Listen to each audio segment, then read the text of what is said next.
Alan O'Neill is our lead tonight. Who is? Dwight. Oh, excellent. Yeah, that would be fun. I haven't seen him in a while. Yeah, no, it'd be good to have him back on. We're calling the segments chapters tonight in honor of him. Really? Seriously? Yeah, no, seriously, yeah. Oh, that's funny. That is funny. And Damian Pardo is with us tonight. We're excited to have you. Davey, you're with us, right? Oh, I'm here. Yeah. Happy to be here. Yeah. I enjoyed doing your show, Forward Miami. It was fun. This is fun too.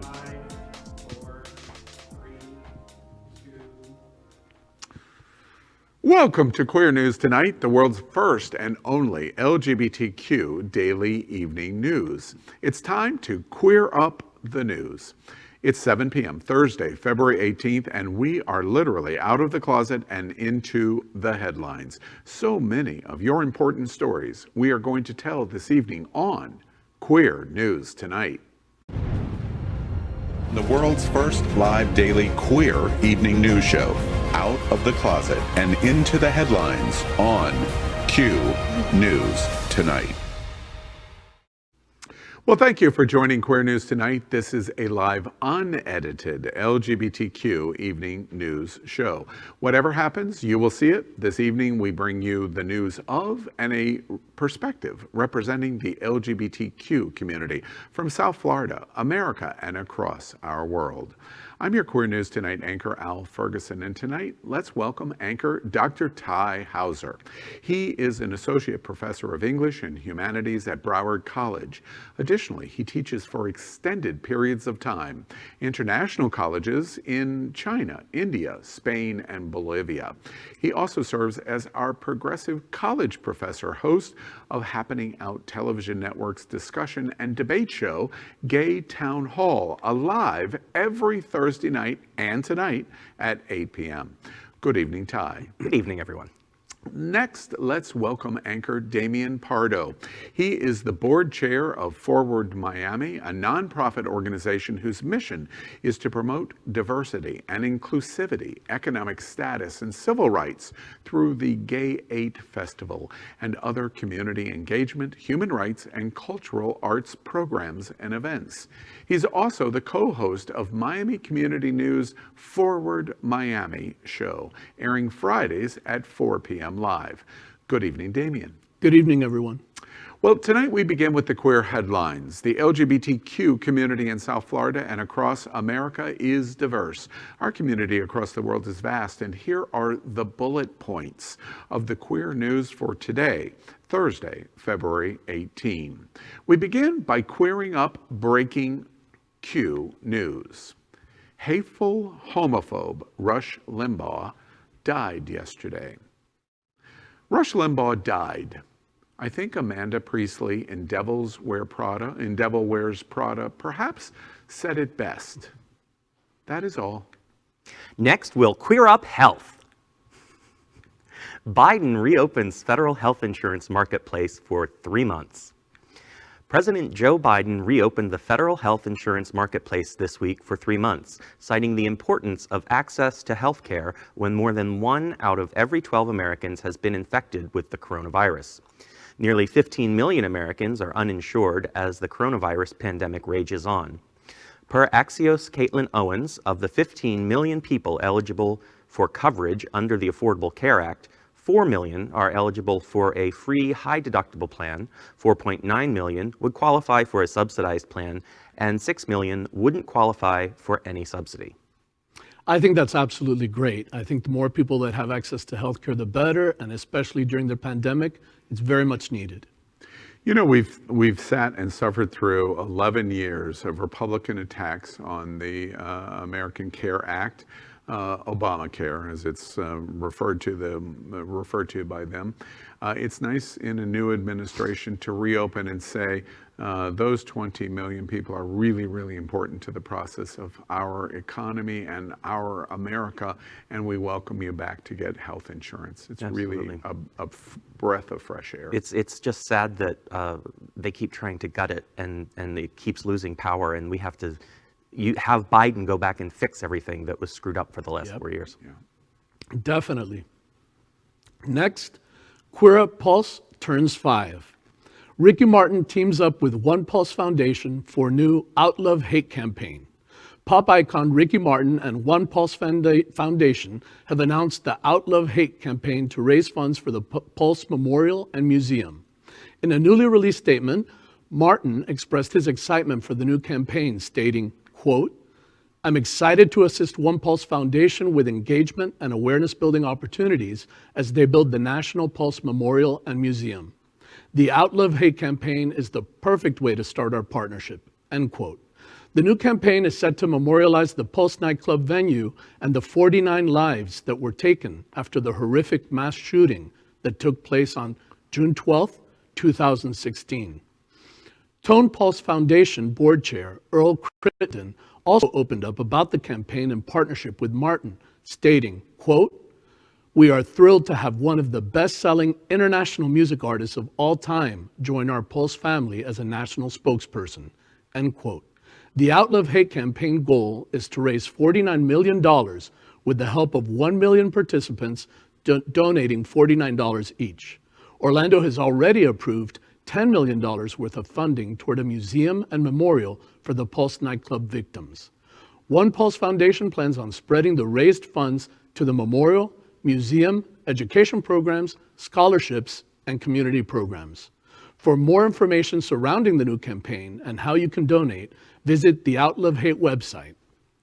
Well, I constantly, over the last 4.5 years, sometimes I do well over Pulse, sometimes I don't.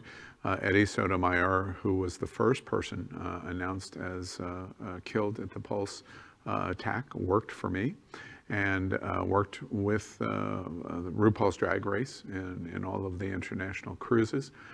I think this is monumentally important to remember, and hopefully the last worst tragedy that will ever happen to our community.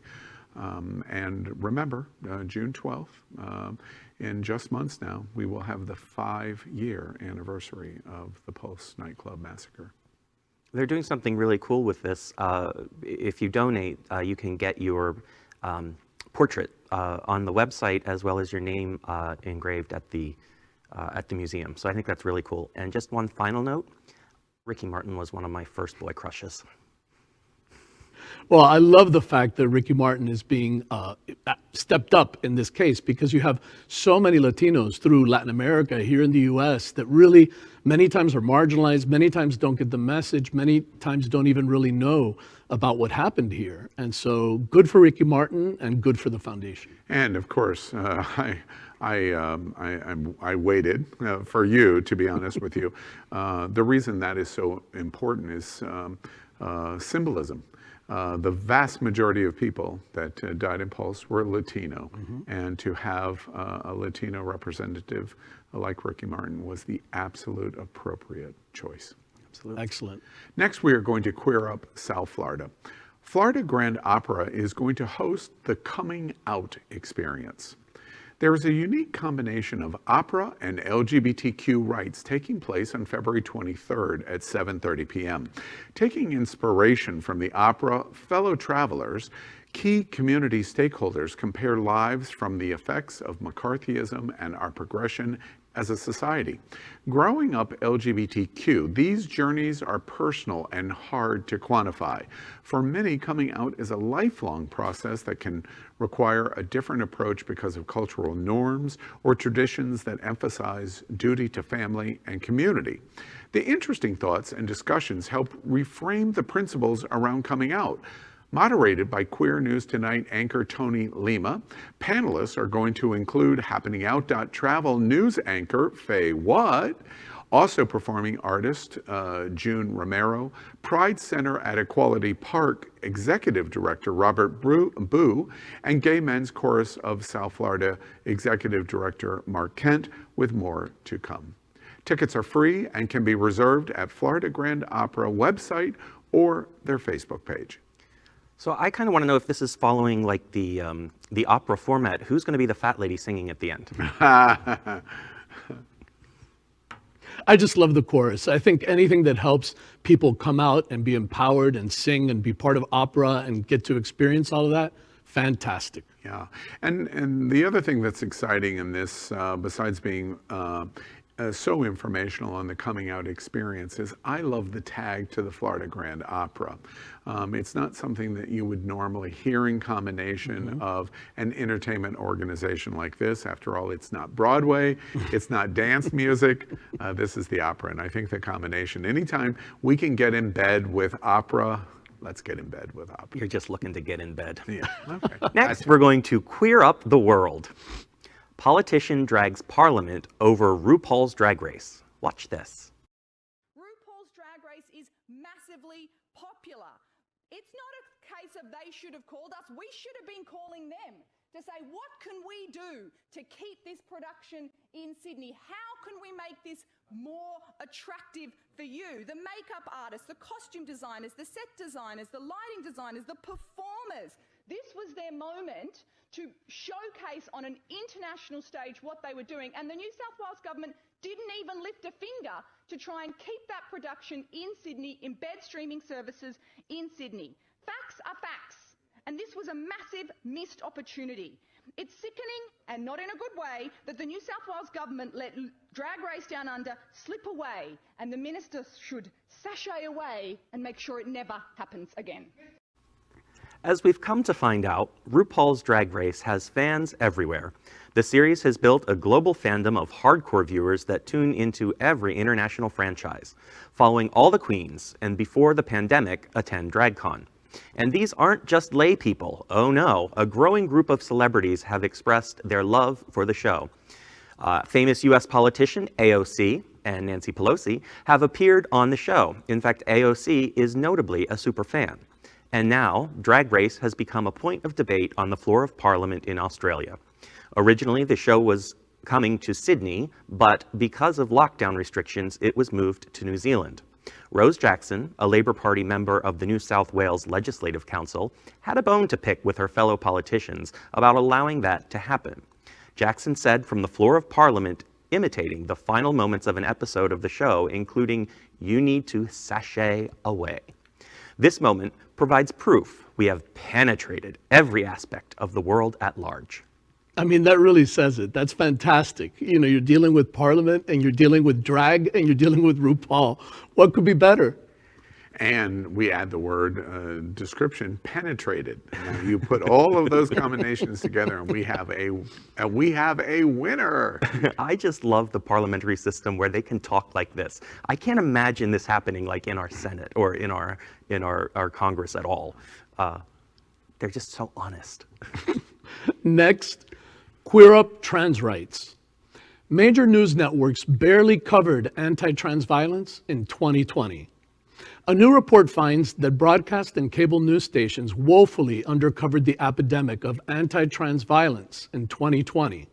According to the progressive nonprofit Media Matters, network news channels like ABC, CNN only devoted 54 total minutes of airtime to the 44 transgender people who lost their lives to violence last year, the largest total on record. Of the 23 segments that aired throughout 2020, only 9 actually said the name of a transgender person who had been killed, such as Nina Pop, Tony McDade, Dominique Remy Fells, Rhea Milton, Mercy Mack, and Shaki Peters.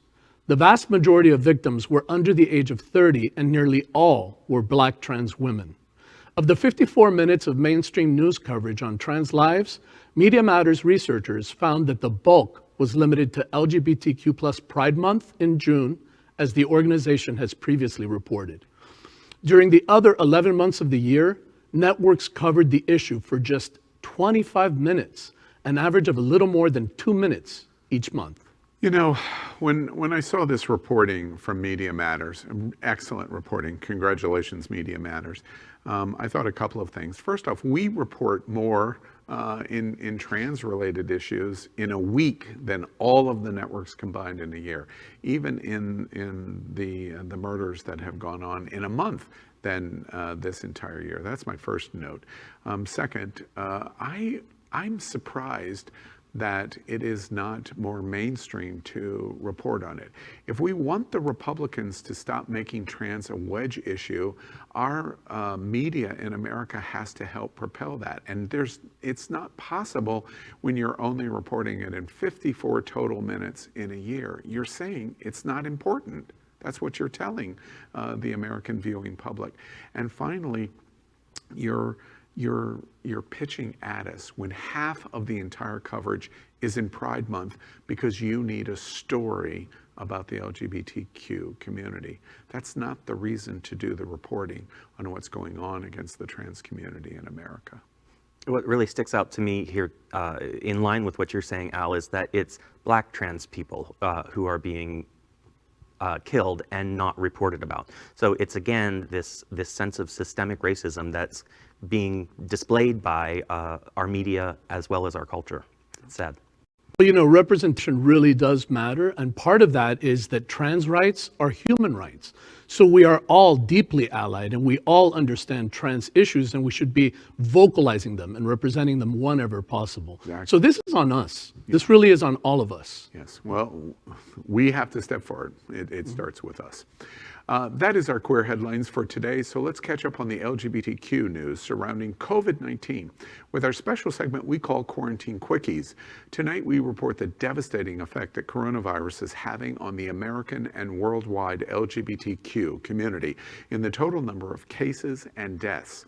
Tonight, we report that more than 1.9 million LGBTQ Americans have now contracted COVID-19, and over 35,000 LGBTQ Americans have died from coronavirus. As of today, more than 57 million doses have been administered in the United States. So let's queer up Quarantine Quickies. LGBTQ American life expectancy has dropped by 1 year because of COVID-19. As Queer News Tonight reports this evening, the CDC reports that Americans and LGBTQ Americans have lost a full year of their life. And we don't mean in lockdown during pandemic, but rather the actual number of breaths you are going to take in your life expectancy.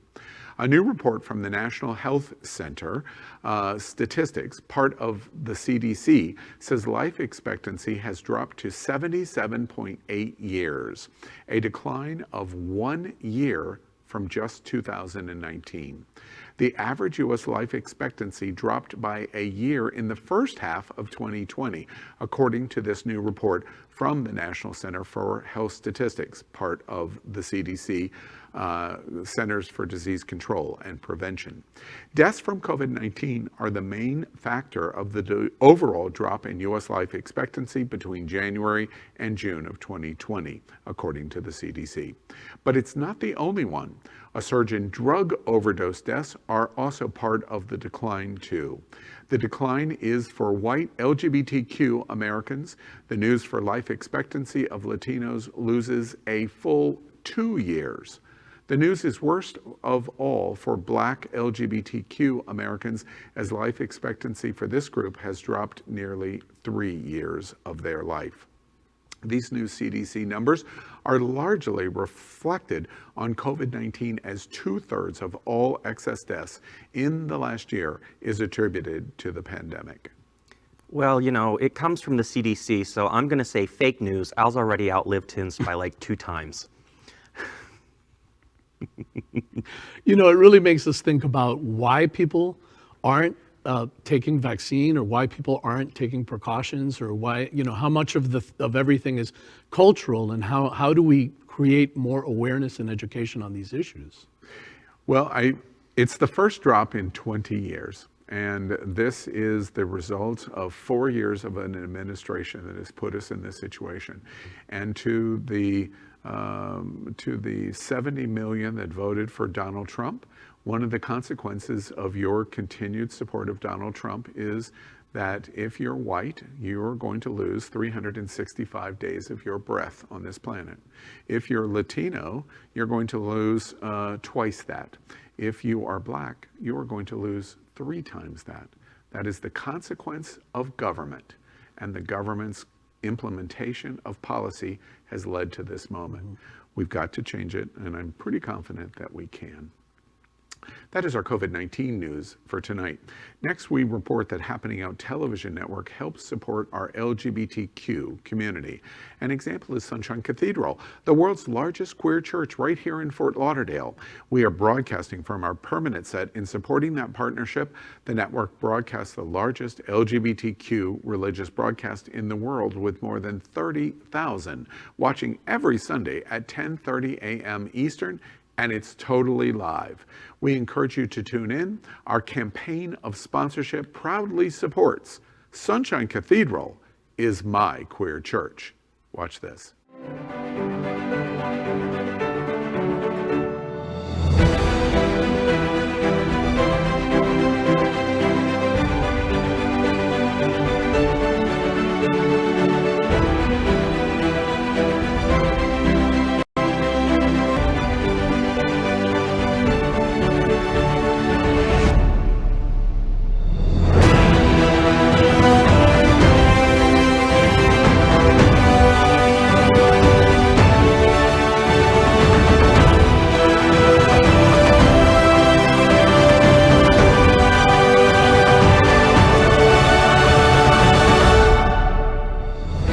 I'm Phil McChesney, chair of the Sunshine Cathedral Foundation, and the Sunshine Cathedral is my queer church. We'd also like to thank our set designer, Concepto Modern Living, here in Fort Lauderdale, for making this set in this amazing queer church campus possible. Finally, we thank Queer News Tonight hotel sponsor, Best Western I-95 Fort Lauderdale. This is the closest and best choice to the famous Wilton Drive. And our hosts and guests stay at this LGBTQ ally partner. We encourage you to stay here when visiting South Florida.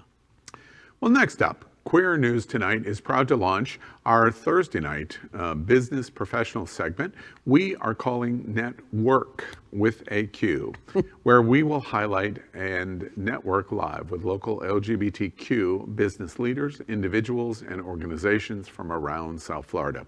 Tonight's segment features Dr. Nick Metheny from the University of Miami's School of Nursing and Health Studies.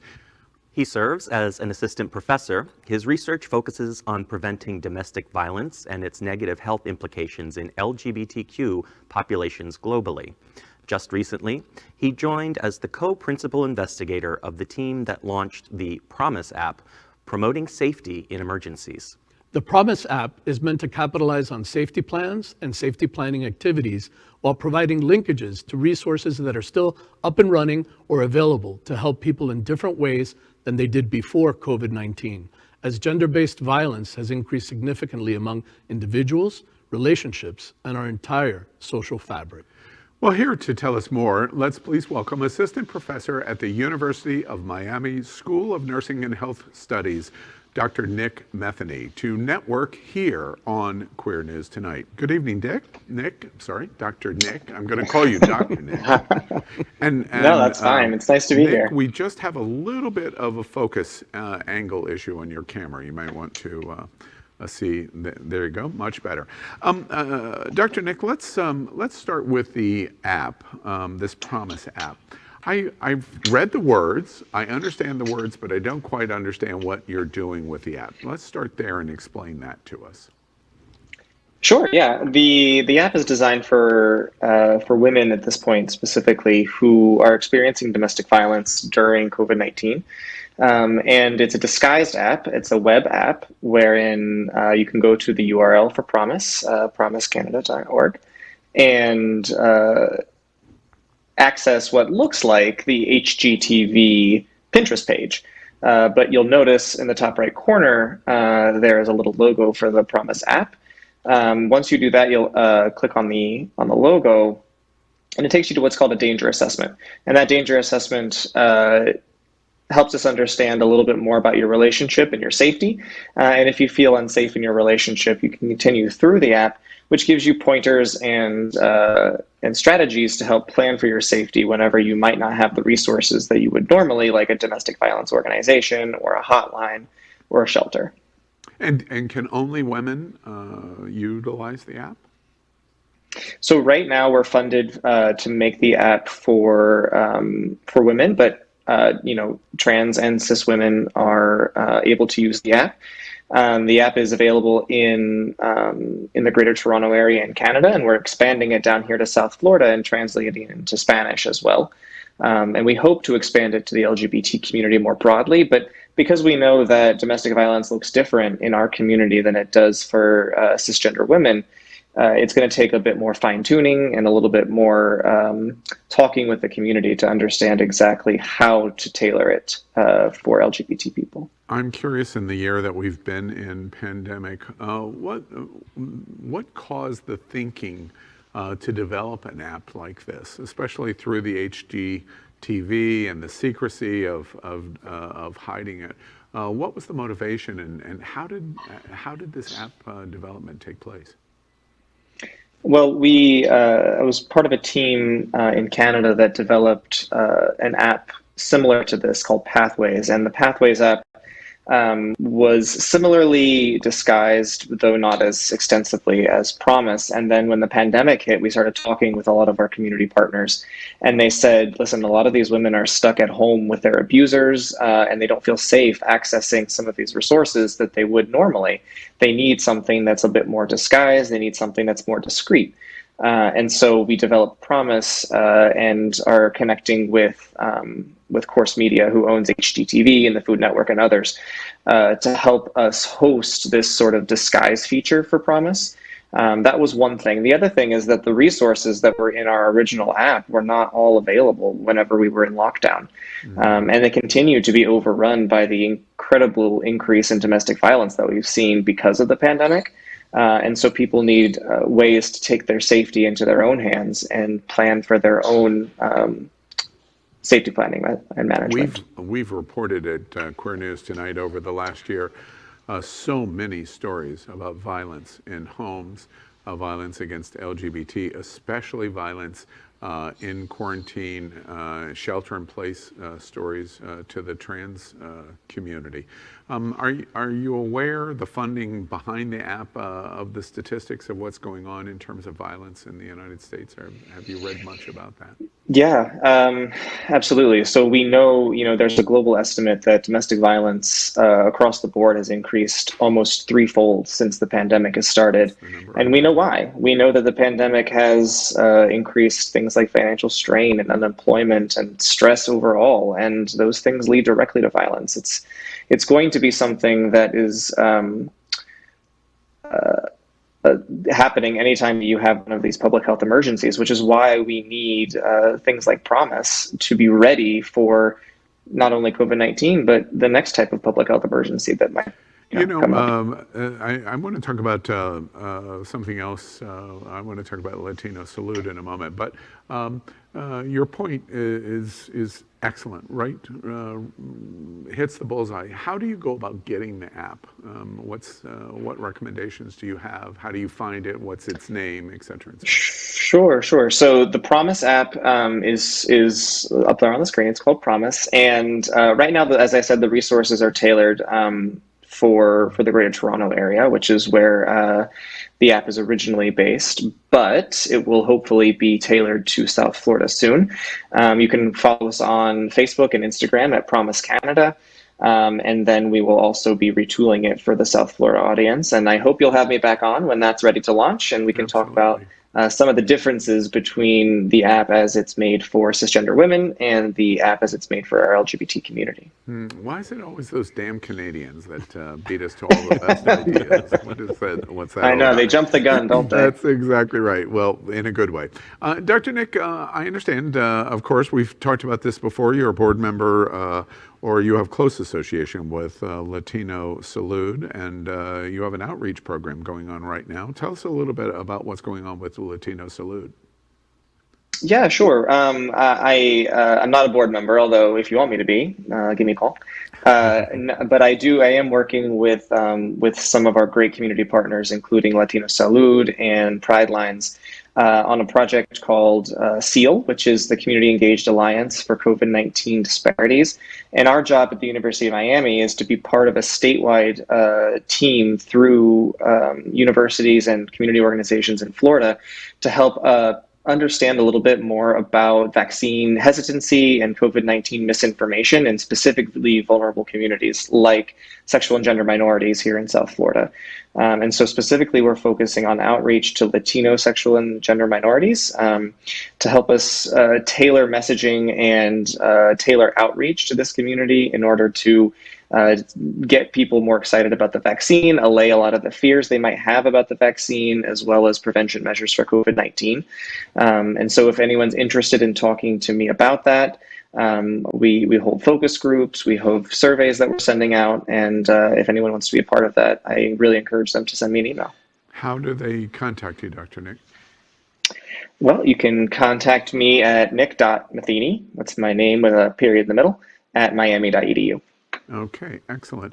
And I'm curious, so in moving beyond what you're doing with Latino Salud, let's take just a quick moment, and having the ability at the University of Miami and nursing studies, how is, from your seat, the rollout of vaccination here in South Florida and in Florida and nationally? What's your assessment on how it's going? Well, it could always be going better. That's something that is not up for debate, really. People are not getting the vaccine who should be getting it. But I will caution us to say that, you know, we're jabbing millions of arms every week, and that is certainly a start. The United States as a whole is, I think, third in the world when it comes to vaccines per capita. So we have to keep in mind that we have a really big population. And we have a lot of people to get vaccinated. And so I think if, you know, President Biden can get 150 million vaccinations in his first 100 days, I think that'll be an excellent start. I think in Florida, we need to be really cognizant of the equity of our vaccine rollout and making sure that vulnerable populations, African-American populations, Latino populations, sexual and gender minorities writ large, have access to the vaccine in a way that is just as equitable as people in white communities. Yeah, we're seeing the same problems up here in terms of minority representation and implementation in COVID, the same way that we're seeing it in any subject. You bring up the subject, and there is exactly. It's something that we continue to watch. Are you which optimistic? Just speaks to the larger structural issues that we have to address. You know. Yeah, absolutely. Well, Dr. Nick Metheny, and tell us how to contact you one more time. Make sure everybody hears that. Nick.Metheny, my name with a period in the middle, at miami.edu. And your Grindr profile is what? Al always takes my question. Dr. Nick, a pleasure talking to you tonight. This Promise app is really genius. Thank you all for having me. I really appreciate it. Yeah, absolutely. Well, thank you for being with us at NetWerQ and here on Queer News Tonight. All right, well, let's finish our show by ending our broadcast with the Big Finish. These are today's silly or news that entertains the LGBTQ community. First up, in the Big Finish, well, I guess there's lots of different ways that you can wash your hair. We are going to show you a woman who rinses out her hair dye at a car wash via viral TikTok video that she's done. I just can't with this woman. I mean, are we seriously doing this now? It's like freezing cold. She goes to a car wash and has her really cute son block off the other side. That's what I took away. I love it. I think she's making great use of time. She gets an A for time efficiency, you know. Time management. Time management. You know, yesterday, oh, there she goes. There she goes. You know, yesterday, Central Park Karen got off, and yes. She took a diversity training course and was getting off. I guess we're going to do it for hair dye and car washes next. And this Karen is, we'll probably have more to say about it. In the Big Finish, make lunch gay again with this new restaurant gay burger? Well, I mean, I thought hamburgers were already gay. I mean, you just take a big slice of meat and you plop it in between two buns. But Wait, what gay men eat hamburgers? Right. Come on. Well, Bears. it's a new definition for a Happy Meal, so. Happy. Oh, You know, this is a real restaurant in California that has opened, and that is their branding for gay burger. Now, I can't wait for people to explore what makes your burger gay versus heterosexual. We're talking about food here. I guess that's it. The big finish. Is this a great way to bring 4 years to an end? Trump, in Atlantic City, he collapses. And the symbol of Trump worldwide goes right along with it. Watch this. This is Trump, Atlantic City. I'm trying to well up a tear, but because I had my tear ducts removed in 2016, I'm having difficulty. What I love is that people like bid on being able to press the button to blow it up. So it tells you how people feel out there. Yeah. it's just like all of those sticks of dynamite represent all of the votes for the people that took Trump down. Yeah. Thank you. Absolutely. Now, if I see, you know, this is a great video, but if I see Mar-a-Lago crashing down like this, it's going to be a national holiday for the LGBTQ community. All right. Well, that is today's news for the LGBTQ community on the world's first and only daily LGBTQ evening news show. Is our community important to you? Then help us by like and subscribing. Ring the bell for updates, share this news. We are the only television live video news that is out of the closet and into the headlines.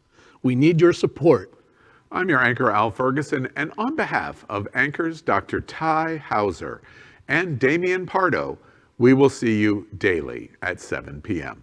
Good night, America.